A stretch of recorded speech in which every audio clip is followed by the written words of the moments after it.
Hey everybody, it's Jason Blaha here, and today I just wanted to talk to you guys about some questions I got yesterday because I did that series, actually a two-part video yesterday because it ended up running too long to do the one part, and I discussed some basic tips for recomposition, and there's some points I want to clarify. And also people keep asking me when I have my Facebook open, why are there always half-naked people on the screen? This is actually my private Facebook. I'm not actually looking at pictures. This is what comes up in my feed. I have quite a few competitive bodybuilders, competitive physique competitors, and even bikini competitors who are on my private Facebook, and I have a lot of coaches on there, and coaches tend to spam their clients nonstop. As a lot of you know, if you have any prep coaches on your Facebook, they put update pictures of their clients all the time. So I probably see 15 of those every day. So that's why you guys always see that stuff on my screen. I'm not actually there checking people out. It's just my Facebook feed. Unless I actually block those people, they're going to be in my feed.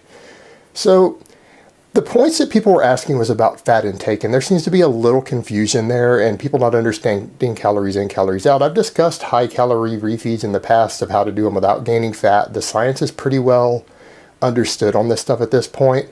Now, one of the questions people were asking is, well, should I run my fat ultra low on a recomp? And I would say, no. If you're a drug-free lifter and you start going down to 40 or 50 grams of fat a day, unless you're a female, on your cutting days, you're probably going to have some hormonal issues. Your testosterone levels and stuff could drop a bit. So no, I'm not recommending that. Don't do that. Keep your fat moderate on those days. And I even told you for some people, you might even want to run moderate or even high fat, depending on how your appetite works. But the thing is, chronically low fat intake for a drug-free lifter can negatively affect hormones. No argument from me there.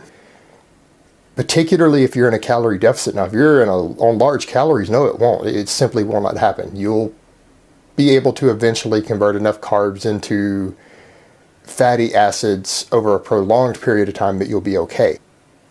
But something that people really wanted to know was how much fat do I mean on the refeeds? Could they go up to, 100 grams? No. If you go up to 100 grams of fat on the refeed days on something like that, you will gain body fat on them. And people are saying, well, what about calories in, calories out? You don't understand. It isn't breaking calories in, calories out. Your body can do different things with foods, and certain foods, particularly proteins, and to a slightly lesser extent carbs, your body can adjust the thermic effect. And what will happen when you do way overfeeding, if you've been in a calorie deficit and your glycogen stores are starting to get low, which you could do, a 500-600 calorie deficit for 3 or 4 days in a row is enough to induce this for most people if you're really active. Your glycogen stores will get depleted a bit. And when that happens, if you refeed ultra high amounts of carbs, even very large surpluses, your thermic effect will go way up from the carbs. You will supercompensate. Your glycogen stores will completely replenish even on a large surplus of them, and you will tend to burn off in the mitochondria of your muscle cells any additional carbs. In a single refeed of 24 hours or less, if you are depleted, no carbohydrates, and this has been studied, will store as body fat. But you will be burning very, very, very little fat for fuel. Like, you'll be lucky if your body burns 300 calories of fat for fuel that day. It will be burning glucose, and that's what it will pick as its predominant fuel source, and it will burn it off. Which means any fat you eat over about the 200-300 calorie mark is going to get stored. So what I tell people is, if you're eating 900 calories of fat, expect 500-600 or more calories of it to get stored as body fat on that day.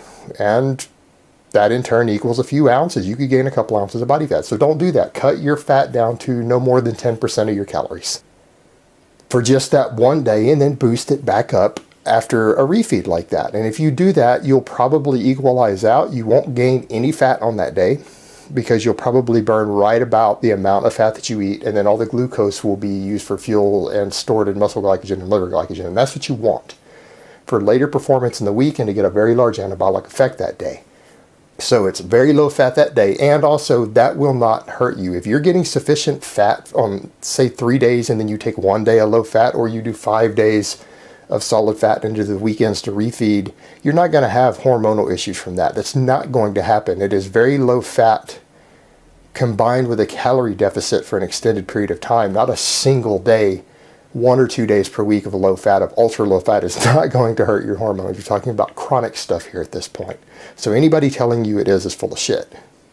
So on the deficit days, keep enough fat to keep you satiated and keep you healthy. And then on the refeed days, drop the fat rock bottom and focus on eating carbs.